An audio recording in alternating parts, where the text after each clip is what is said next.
జగన్మోహన్ రెడ్డి మొన్నటి వరకు సిద్ధం అంటూ సభలు అయితే పెట్టారు. మరి నిన్నటి నుంచి చూస్తే కనుక నేను సిద్ధం, నా బూత్ సిద్ధం అంటూ బస్సు యాత్ర అయితే మొదలుపెట్టారు. మరి 4 సంవత్సరాల 11 నెలలుగా పరదాలు కట్టుకొని వెళ్ళిన జగన్మోహన్ రెడ్డి ఇప్పుడు జనాల్లోకి వెళ్ళి ముద్దులు పెట్టడం, మళ్ళీ సెల్ఫీలు తీసుకోవడం చేస్తున్నారు. అసలు ఎలా చూడవచ్చు అంటారు దీన్ని?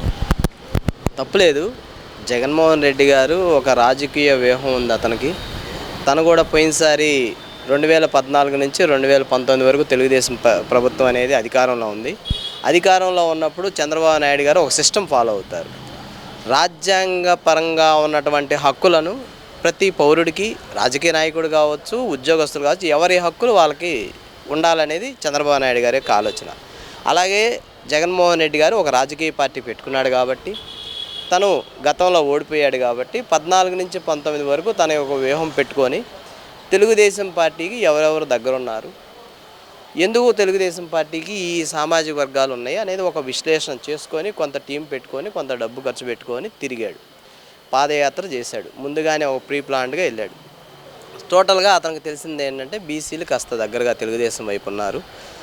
చదువుకున్న వాళ్ళు ఏదైనా సాఫ్ట్వేర్ కానీ ఏదన్నా ఇంకోటి చదువుకొని ఉద్యోగం తెచ్చుకోవాలనుకొని ప్రైవేట్ సంస్థలో కానీ ఇంకో సంస్థలో కానీ ఎవరు ఇప్పుడు ఒక సామాన్యుడు రోజువారీ కూలీకి ఆయనకున్న అవగాహన ఆయనకుంటుంది, ఒక చిన్న కాంట్రాక్టర్కి అతనుకున్న అవగాహన. ఇవన్నీ విశ్లేషణ చేసుకొని చంద్రబాబు నాయుడు గారిని మనం ఓడించాలంటే ఒకటే ఎజెండా, కులాల యొక్క కుంపట పెడితేనే మనం ఓడించగలమని ఒక నిర్ణయానికి వచ్చాడు.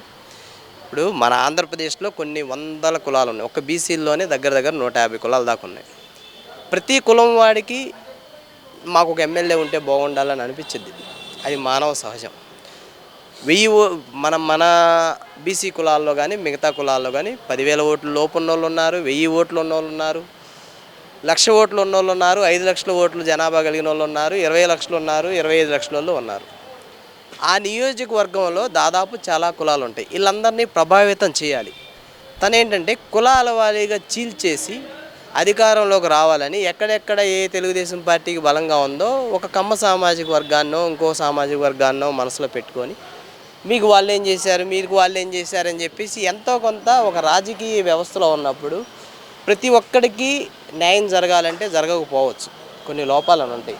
ఆ లోపాలను అందరినీ ఐడెంటిఫై చేసి ఒక్కొక్కసారి గ్రామాల్లో ఏమొస్తుందంటే గ్రూప్ రాజకీయాలు, లేకపోతే వాడు ముందుకు వెళ్తున్నాడనో ఈడు వెనక్కి వస్తున్నాడో ఇట్లాంటి చిన్న చిన్న వాటినన్నింటినీ జగన్మోహన్ రెడ్డి ఐడెంటిఫై చేసి వీళ్ళ మధ్య చిచ్చు పెట్టి వాళ్ళ గ్రూపులకి తగాదాలు పెట్టేసి వాళ్ళని యువతలకు లాగి వీళ్ళని అవతలకు లాగి కులాల వారీగా వాళ్ళని కుంపట చేసి రచ్చ చేసి నేను వస్తే ఇచ్చేస్తానని చెప్పి ప్రకటించి పాదయాత్ర చేసి ముద్దులు పెట్టి తిరిగి అందరికీ ఎక్కడ కావాలంటే అక్కడ హామీలు ఇచ్చేసి ఒక రాజకీయ వ్యూహంతో వెళ్ళి అధికారంలోకి వచ్చాడు. అధికారంలోకి రావడానికి జగన్మోహన్ రెడ్డి ఇచ్చిన ప్రామిస్తో పాటు హైదరాబాద్లో ఉన్నటువంటి వాళ్ళని రానికపోవటం, వాళ్ళ మీద కొంత చేయటం, పైన ఉన్నటువంటి అధికారులు కొంత చేయటం, మన పార్టీకి ముఖ్యమైనటువంటి ఫారినర్స్ రాకపోవటం, అనేక కారణాల వల్ల కర్ణుడి సాగుకు 6 కారణాలు అన్నట్టు తెలుగుదేశం ఓటమి కూడా అనేక కారణాల వల్ల గతంలో 2019లో మనం ఓడిపోవడం జరిగింది. తెలుగుదేశం పార్టీ అనేది ఓడిపోవడం జరిగింది.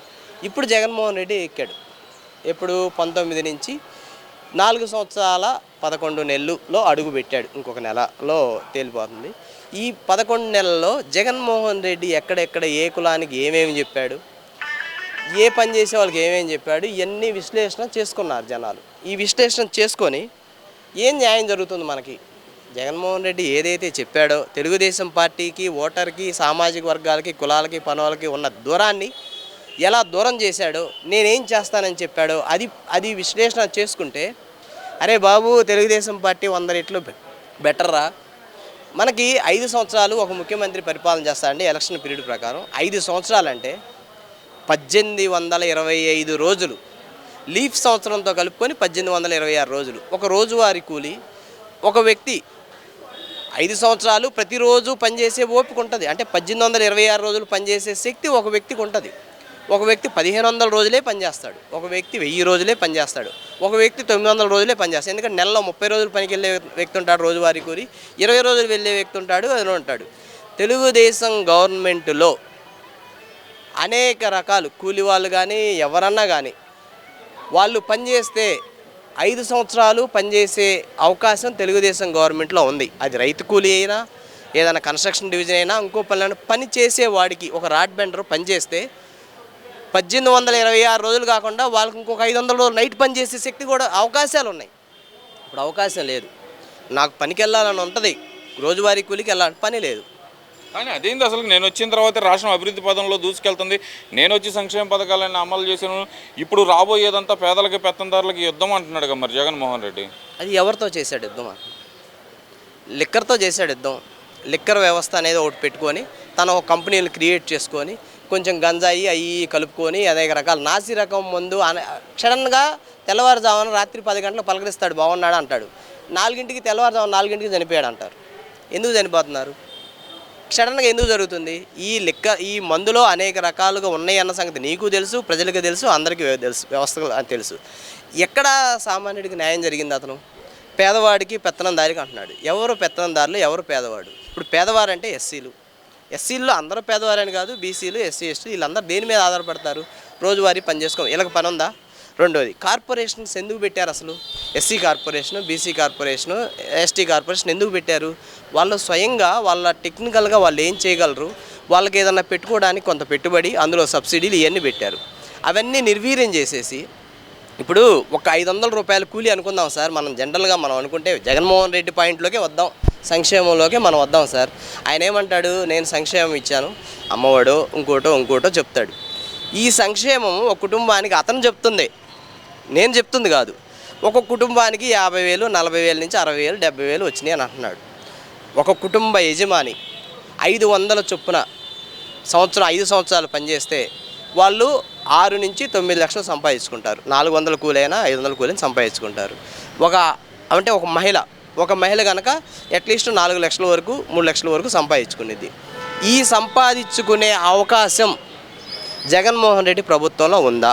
రెండోది రైతు కూలీలు, ఇంకొక కూలీలు ఏదన్నా కానీ ఏదో మీకు బజాజ్ షోరూమ్ ఎక్కడో ఒకసాటికి వెళ్ళండి, టీవీ ఎక్కడ ఏ కంపెనీ కన్నా వెళ్ళండి, 2014 నుంచి 19 వరకు ఉన్నటువంటి ఎక్కడగా ఒక షాప్ దగ్గరికి వెళ్ళండి, ఒక జనరల్ స్టోర్ దగ్గరికి వెళ్ళండి, అప్పుడు సేల్ ఎట్లా ఉంది, ఇప్పుడు సేల్ ఎట్లా ఉంది. ఒక రిజిస్ట్రార్ ఆఫీస్కి వెళ్ళండి, 2014 నుంచి 19 వరకు సేల్ ఎలా ఉంది, ఇప్పుడు ఎలా ఉంది.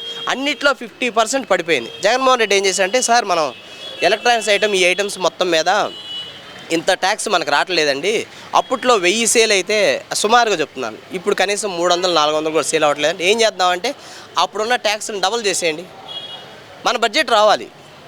రియల్ ఎస్టేట్ ఉందనుకోండి, దాంట్లో కూడా కన్స్ట్రక్షన్ దాంట్లో అన్ని రేట్లు పెంచేసుకుంటా పోయి నేను తెచ్చుకోవాలనుకుంటున్నాను. కానీ జనాలు ఎందుకు కొనలేకపోతున్నారు, ఎందుకు వాళ్ళ దగ్గర ఉంది, ఇది ఆలోచించే విఘ్నత, అవకాశం, వాళ్ళకి సోర్సెస్ కల్పించే లక్షణం జగన్మోహన్ రెడ్డి దగ్గర లేదు. కాబట్టి జనాలు ఆలోచించుకున్నారు.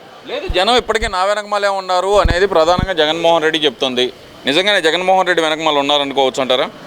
జగన్మోహన్ రెడ్డి వెనకాల ఉన్నాడు అని అనుకోకపోతే ప్రచారంలోకి వెళ్ళి నా బస్సు యాత్ర కూడా బాగా వచ్చారు కదా. వస్తారండి. ఇప్పుడు వాలంటీర్లు ఎక్కాలా, వెల్ఫేర్ మొత్తం ఎక్కాలా, డోక్రా వాళ్ళు ఎక్కాలా, అందరూ ఎక్కాలి కదా. అందరూ ఎక్కేసి హుకుం జారీ చేస్తాడు కదా. హుకుం జారీ చేసి ఒక మనిషి యొక్క పర్సనల్ విషయాల నుంచి వ్యక్తిగత విషయాల వరకు ఎక్కడెక్కడ ఎవరి వీక్నెస్ ఎక్కడ ఉన్నాయని తెలుసు కదా. జగన్మోహన్ రెడ్డి ఒక భయం అనేది క్రియేట్ చేశాడు, పోలీసు వ్యవస్థ ద్వారా కానీ ఇంకోటి కానీ అవన్నీ క్రియేట్ చేశాడు. ఇవన్నీ క్రియేట్ చేసినప్పుడు బస్సు ఎక్కిన వాళ్ళందరూ ఓట్లేస్తే ఇంకేముందండి. ప్రజారాజ్యం పెట్టినప్పుడు అసలు ఆ స్పందన చూస్తే అందరూ అనుకున్నారు. కానీ ఓటు రూపంలోకి వచ్చేదానికి మాత్రం అన్ని విశ్లేషణ చేసుకుంటారు జనాలు. ఒక రోజువారీ కూలి నాకు ఈ 5 సంవత్సరాలు ఎన్ని రోజులు పని ఉంది అని ఆలోచిస్తాడు.